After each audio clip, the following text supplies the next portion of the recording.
All right. Okay. So I think then we can start. So Niven, welcome to Superlead podcast. Thank you. So nice to be here. I'm glad we found our time eventually. Yeah, finally we've been trying this a number of times, and I'm super happy that we managed to find the time. So I want to get into the book and the nitty-gritties, and I would love for it to have the similar impact that we just had now, that you spoke about just now before we started recording. But before doing that, I would love to sort of introduce our listeners to the author. Mm. Maybe you could start by sort of giving us sort of a high-level journey, starting from as early as possible. And we like the details as well, where you grew up and all of that stuff. Maybe share some highlights and some seasons of learning. Mm. Well, I remember thinking in the womb that, no, I'm joking. No, sorry. Yeah, look, I had quite an interesting background and I've had an interesting career in life, I think. I think a big part of my yearn to reinvent myself and do and see and be new things comes from the fact that we actually did quite a lot of moving when I was a child. So I was born in Joburg, but my dad got transferred to Port Elizabeth. And so I used to say that I grew up between Joburg and PE until somebody once said to me, "What, like Colesberg?" And I said, "No." Not So that way.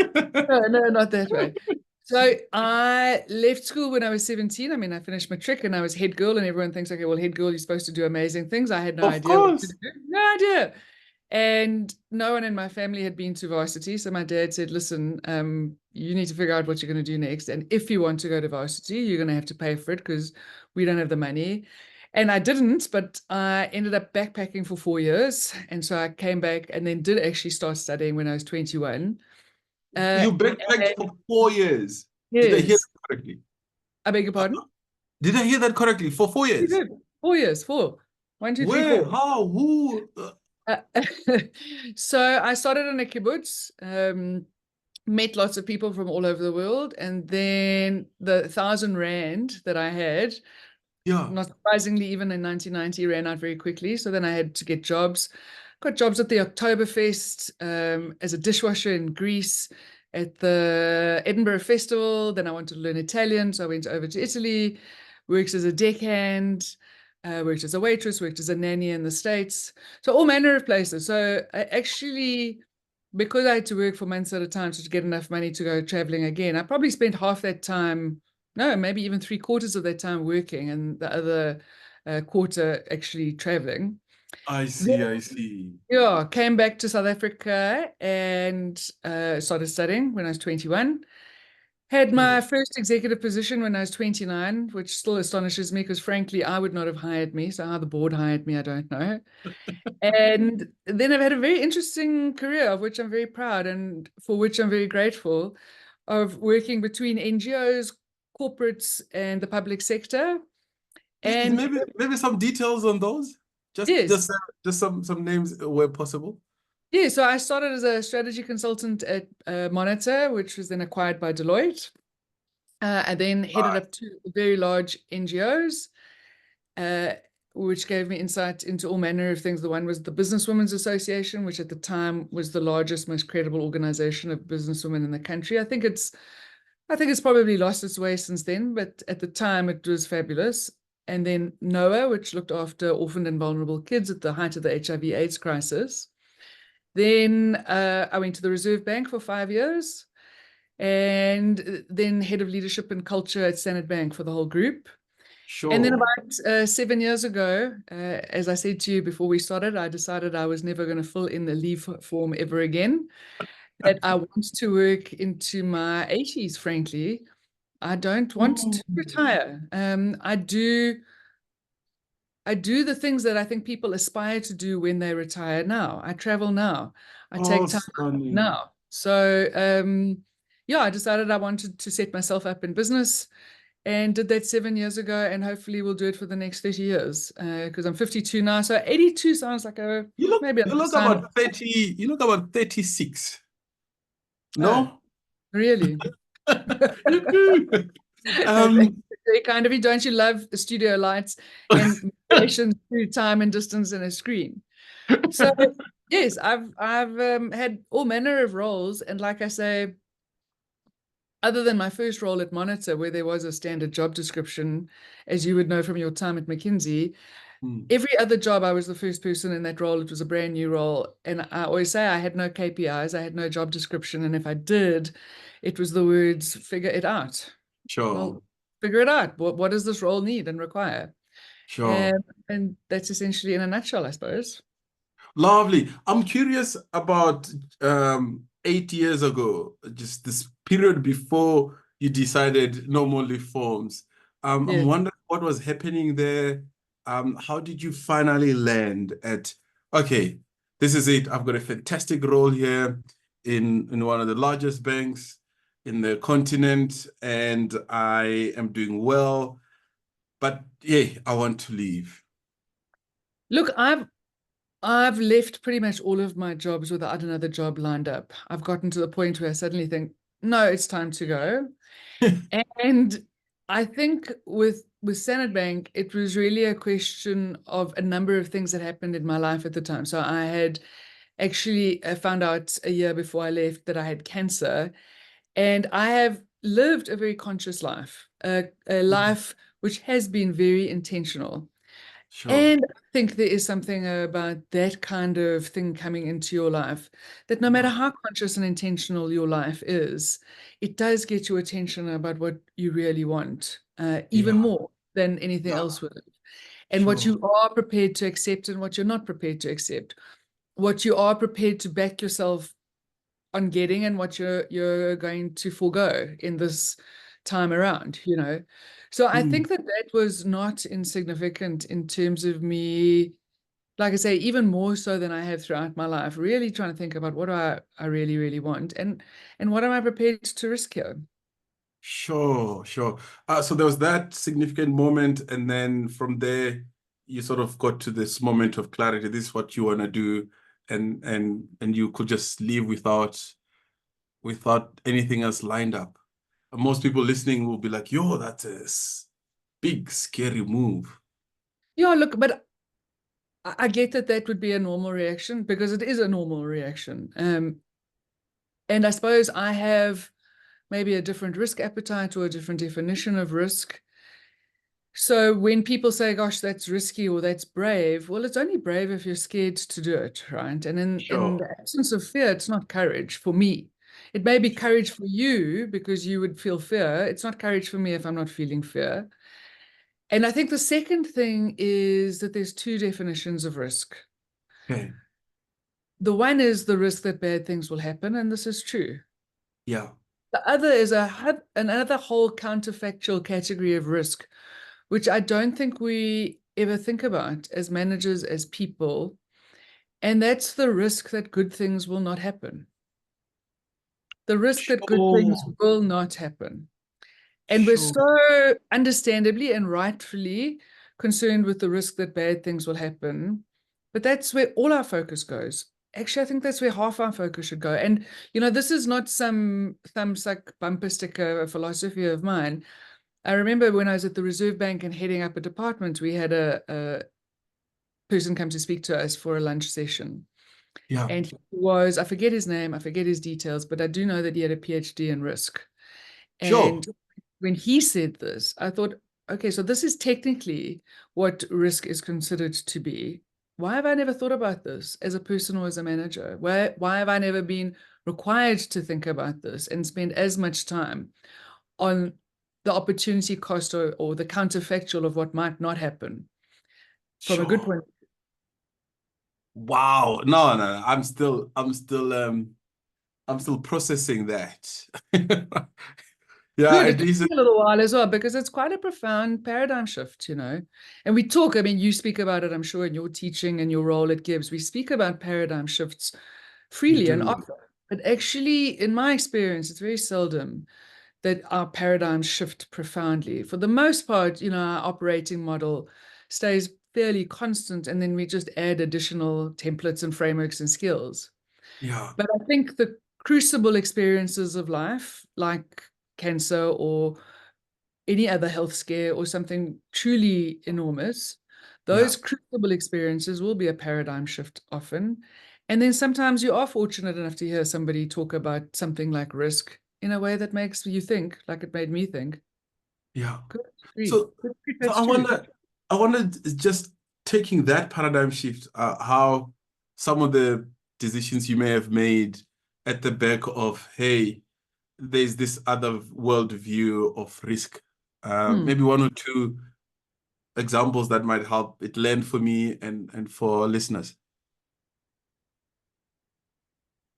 I'm not sure I can answer the question based on that definition. I think that definition codified things for me in ways that I'd never consciously thought of.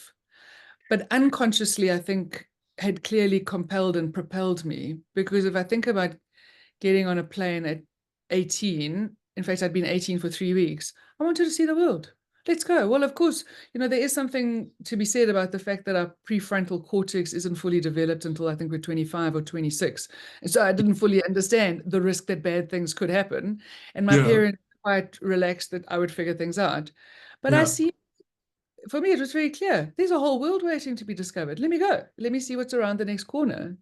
So I sure. suppose that's one way of thinking about it. Maybe another way of thinking about it is I remember leaving a role once, and it was about 6 weeks before my bonus was due. And I deliberately left without taking my bonus because I wanted to send a very clear signal that what's going on here is not okay, and I'm not part of it, and I'm not complicit. And look, I mean, in South Africa, people's minds can start to race. This was not illegal. It was not criminal. It wasn't any of the hideous things we've seen happen. This was simply from a culture values point of view.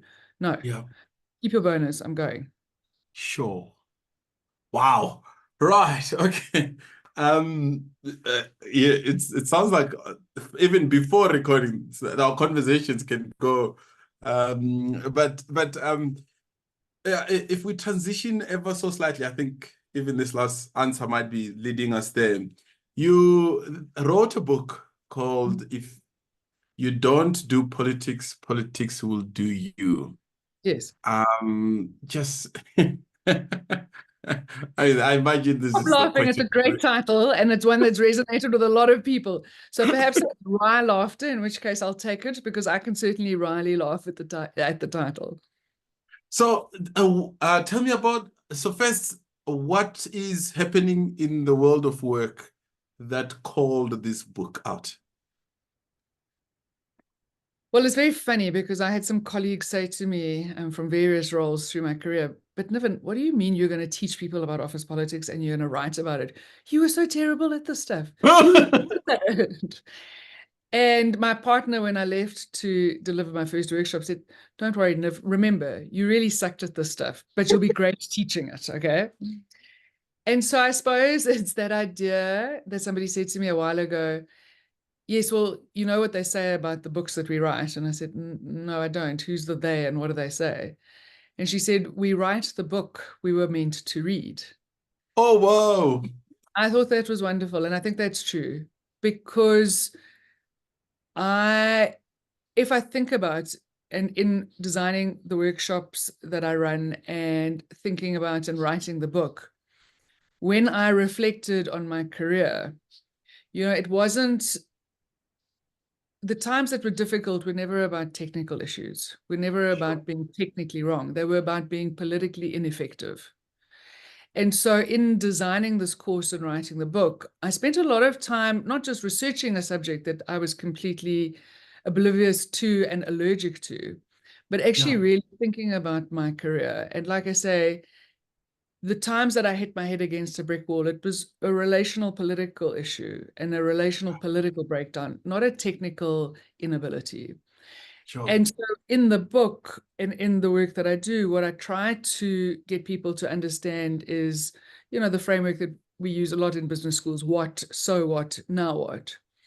What Yes. are politics actually? And for the longest time, I had a very narrow, very single story of politics, that it's the toxic, it's the narcissistic, it's the Machiavellian.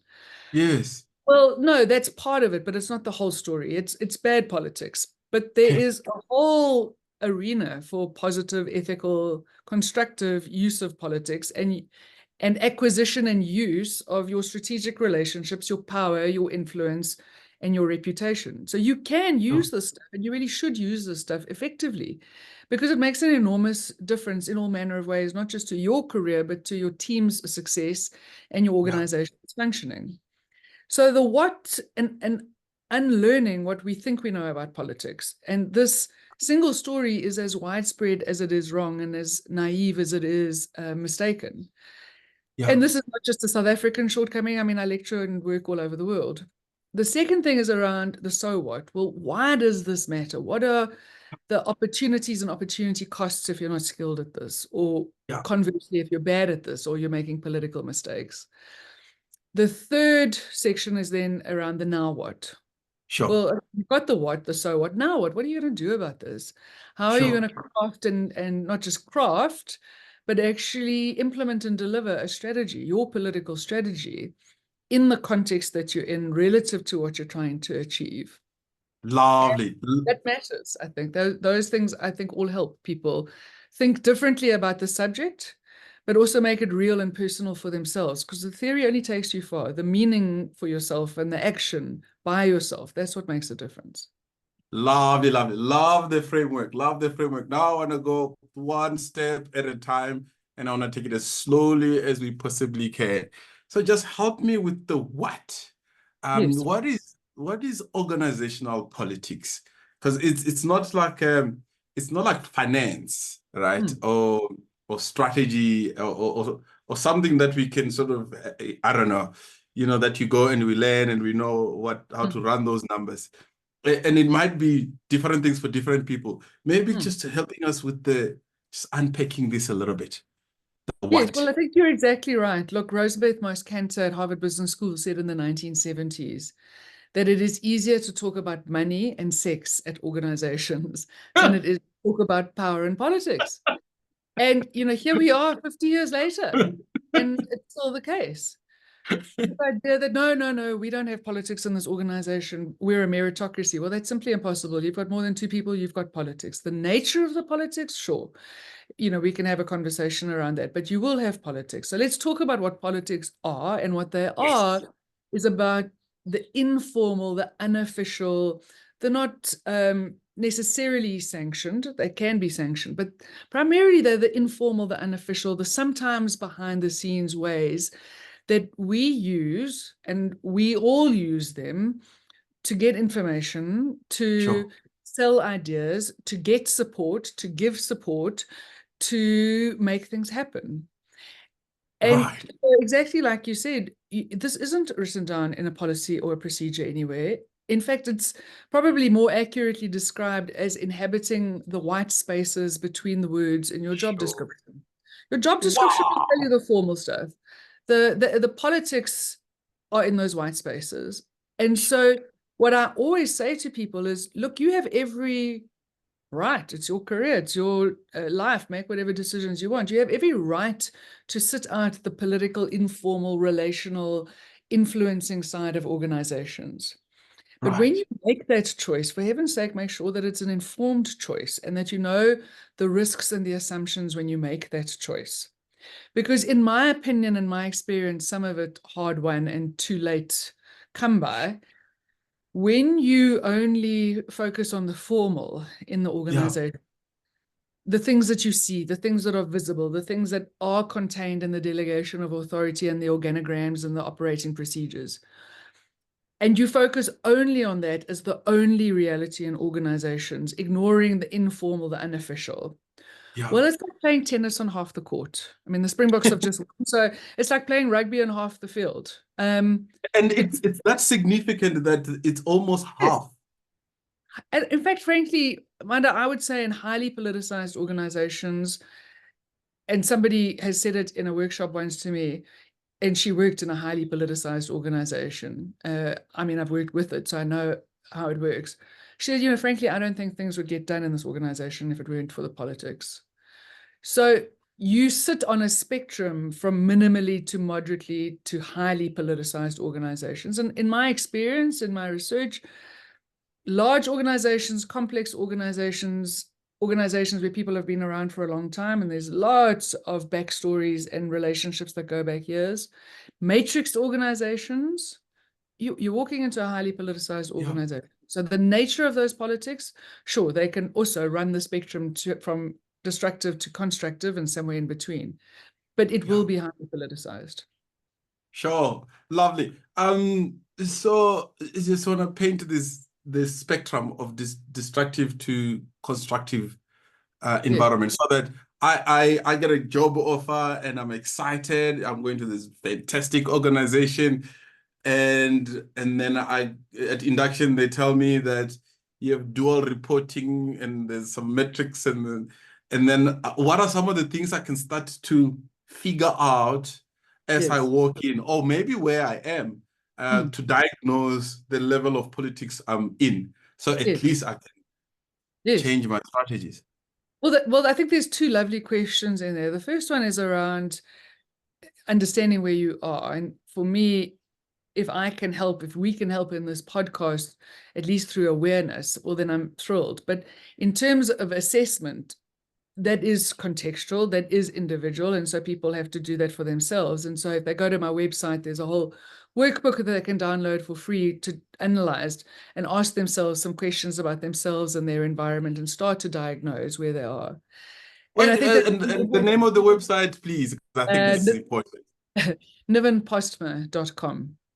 So Stunning, stunning. there's a whole bunch of videos people can watch with additional stuff that I like to share because I think it's important. This stuff matters. It Yeah, changes people's lives and careers. So the videos are there, freely available, as is the workbook. lovely. And I think in terms of going into a new organization, yeah, that's such an important question because we do our due diligence on so many things, right? What's Yes, going to be? What's the reporting line going to be? What are the reviews on Glassdoor? What do people say? These things are absolutely vital. Do them well, do them properly.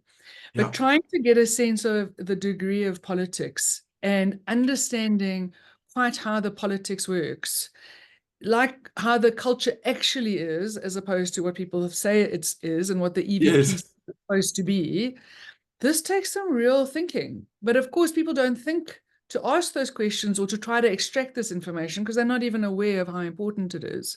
So I yes, would absolutely suggest that people do, through conversations, through questions from people who work there, and as importantly, people who have left there happily and unhappily, yeah, through the reporting structure, through stories of success and failure, and what constitutes success and failure, and what makes people succeed and fail.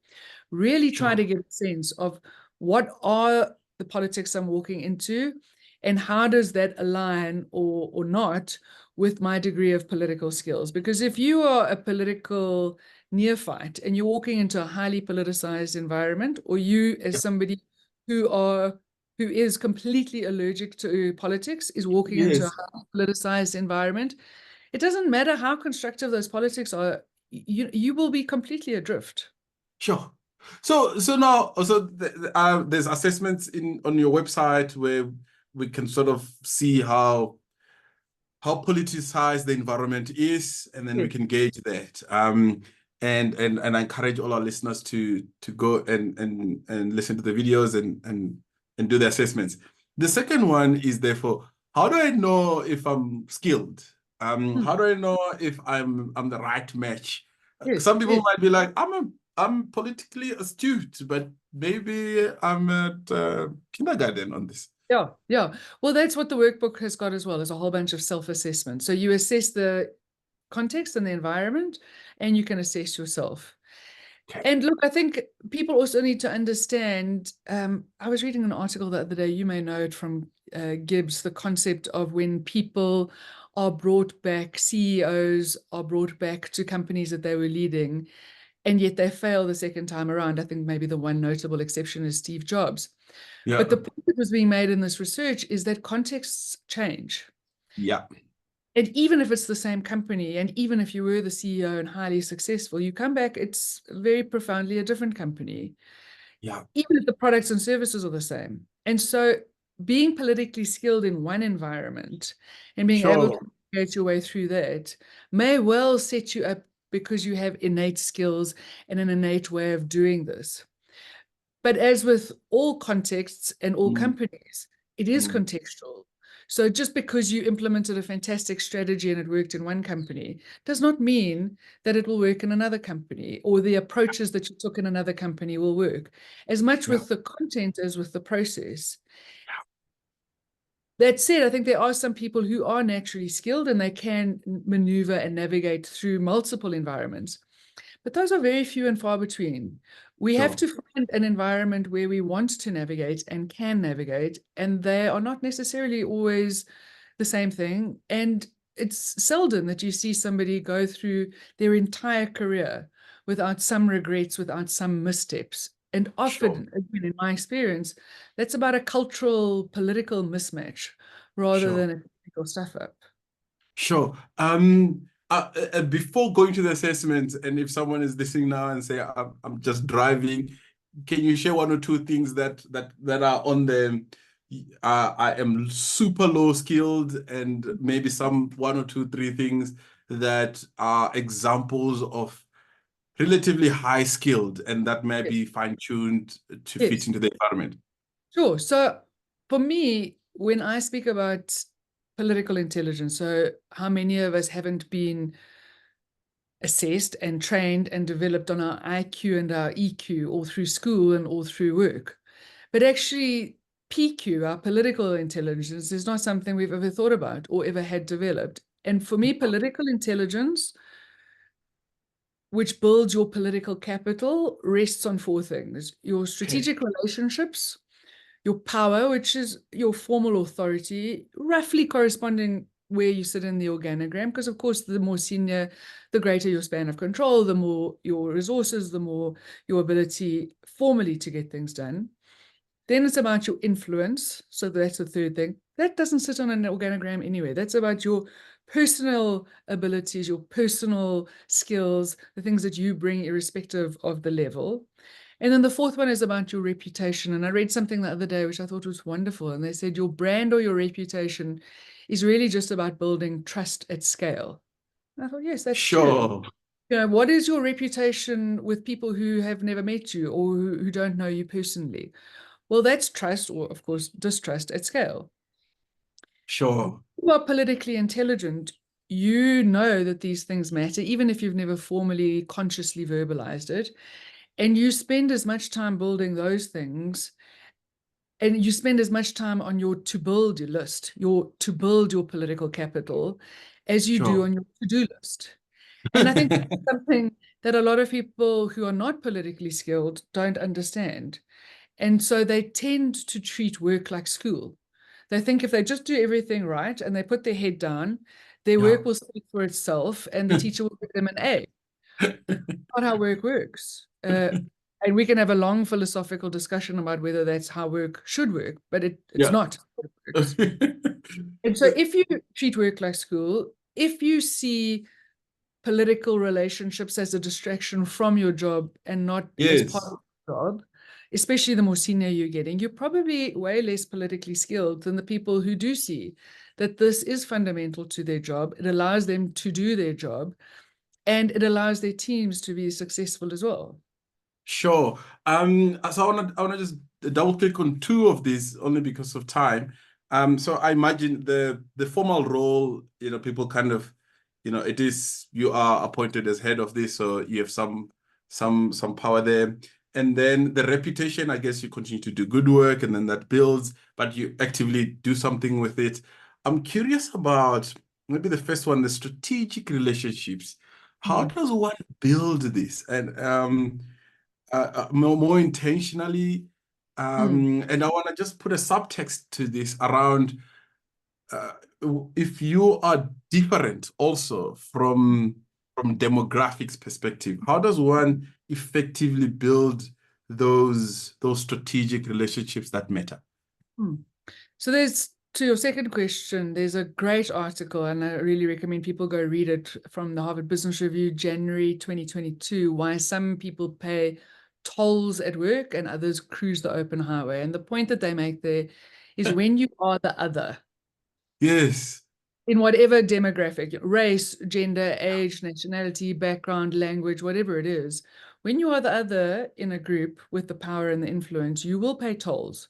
You'll pay the tolls of influence, of opportunity, and scrutiny.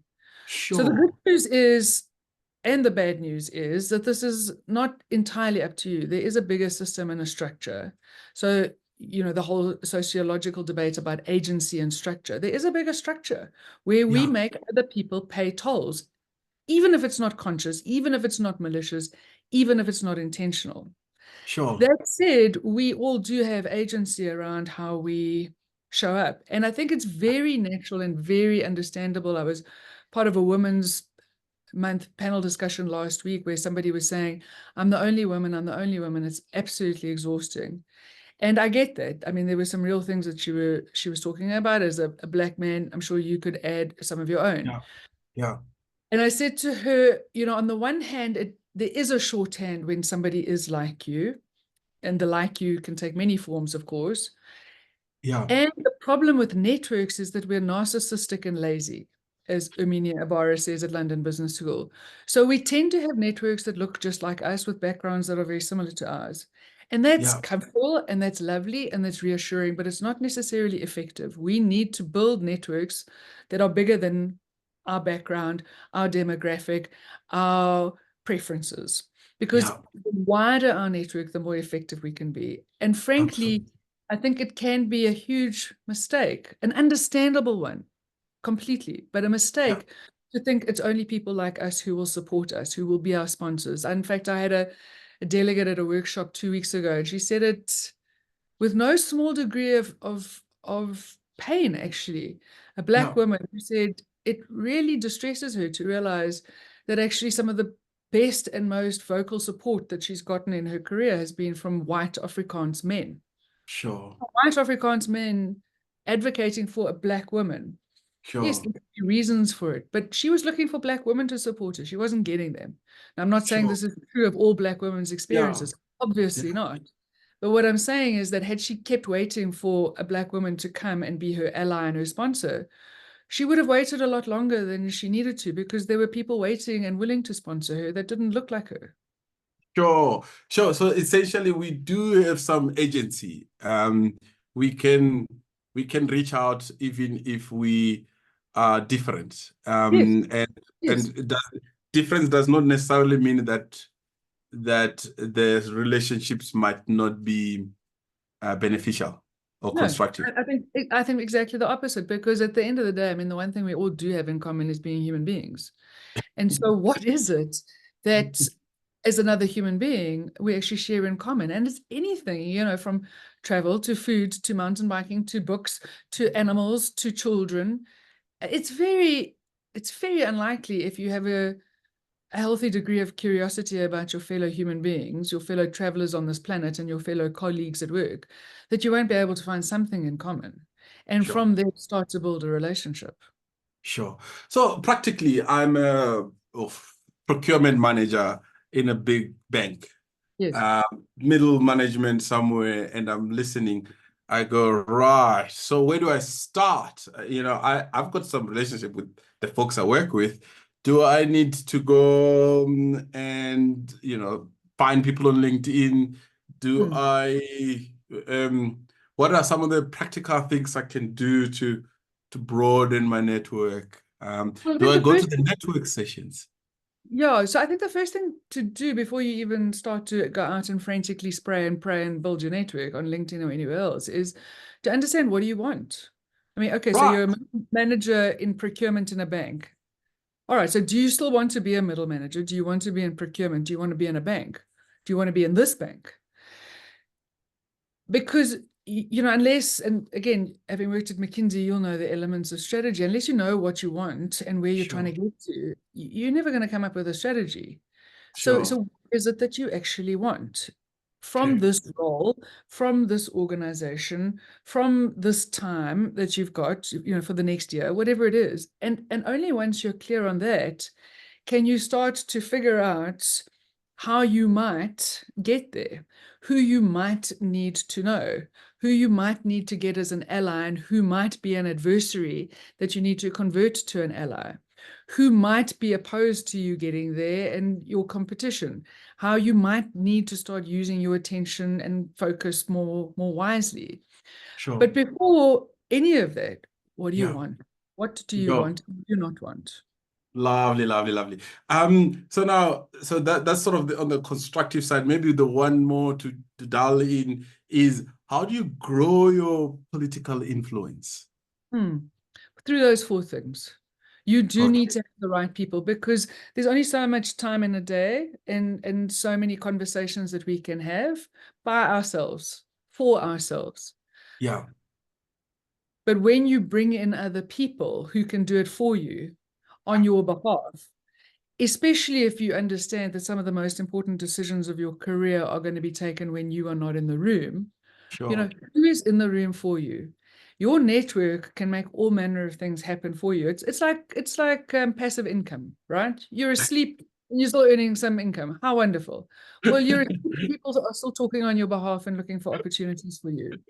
And then ideally, because if it's purely one way, transactional and extractive, and it's all about you know, I'm not sure that that's a network. That's an Sure. extraction mechanism. Ideally, Sure. therefore, you do have a network and you're paying it forward, especially Mm, in a country like ours, where heaven knows talent may be equally distributed, but opportunity is not. How are you sure. giving opportunities to other people? How are you paying it forward? Sure. Lovely. Now I want to move to the more destructive side, which is probably where most of the conversation is largely at. When someone is in this toxic political environment and they're choking, you know, how might they survive those spaces?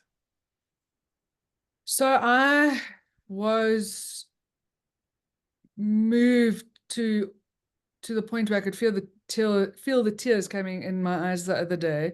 So a few months ago, I had a woman come up to me. She had heard me give a keynote, and then she came up to me at another session a few months later, completely unrelated. And she said, "I heard you speak. I heard you speak about toxic environments.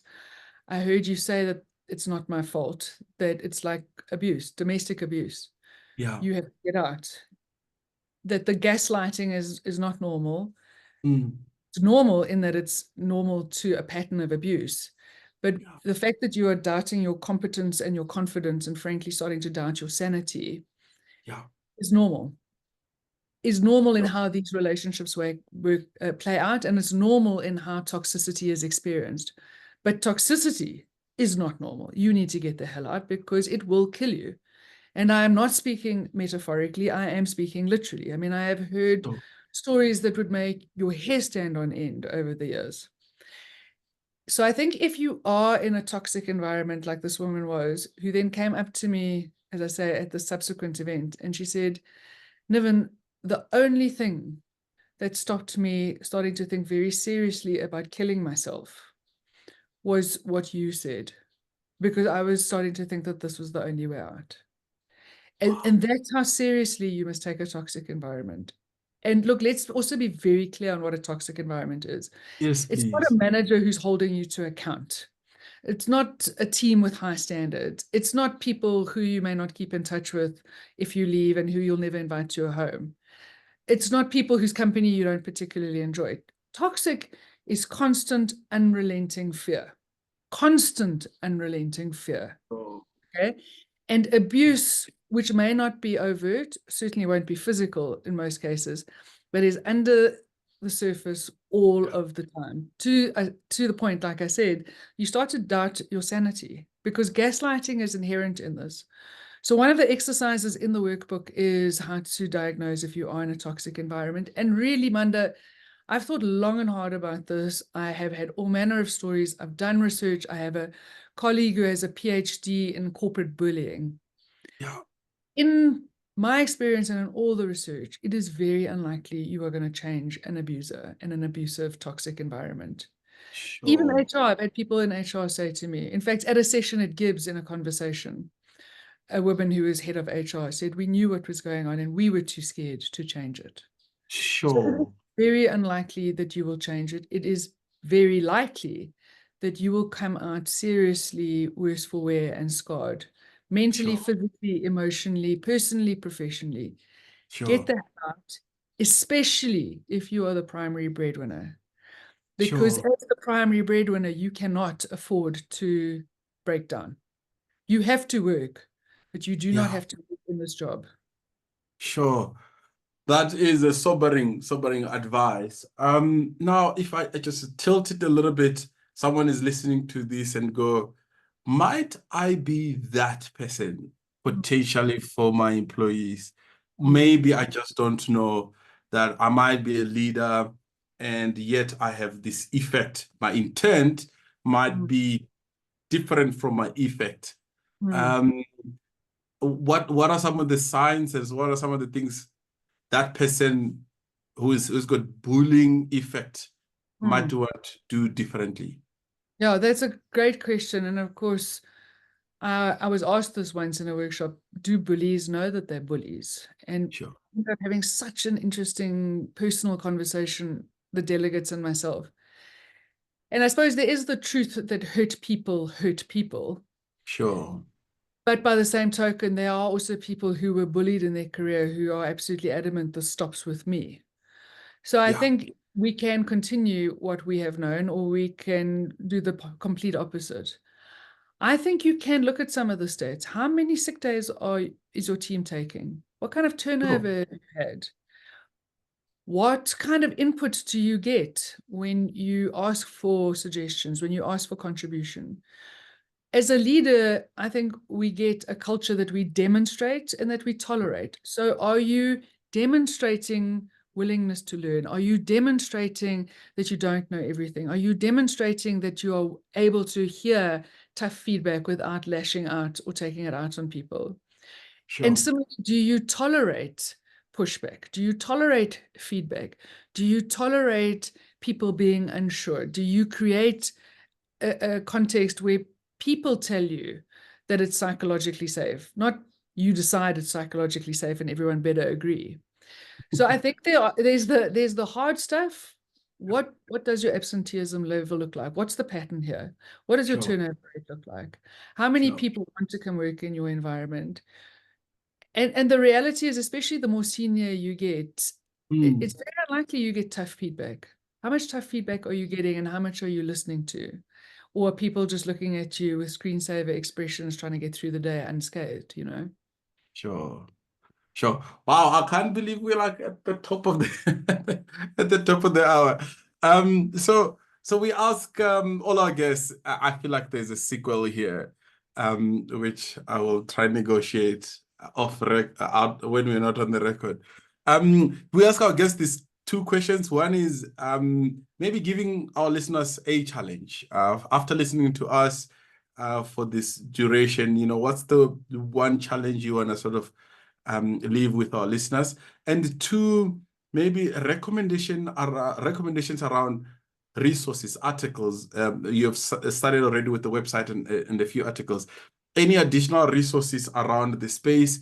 Most importantly, your book and where can people find it and all of that. So those will be three questions: a challenge, resources, and more information about your book and your workshops.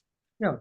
So challenge, I think I talk about political will and political skill. You can't get skill without will. And the most important myth standing in the way of political will is this myth that you can be a good person or you can be a raving psychopath who plays politics. My challenge Sure. is bust that myth. It's not true. It's not an either or, it's a both and. You can be perfectly decent as a human being, live your values, live by your values, and play politics. Okay. The resources, I'm having a bit of a challenge with my publisher at the moment, so we're pulling all the books. The best way to get the books is from me. I can also give you an author's discount. And so Okay. we're pulling Lovely.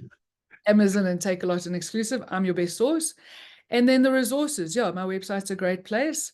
And I have I think also a very useful article on Harvard Business Review from 2, 3 years ago, The 5 Myths of Office Politics. So if you want to know more about the political will and the challenges, I mentioned myth one. You can go mention some more. You can understand some more about myths and what they are and how wrong they are.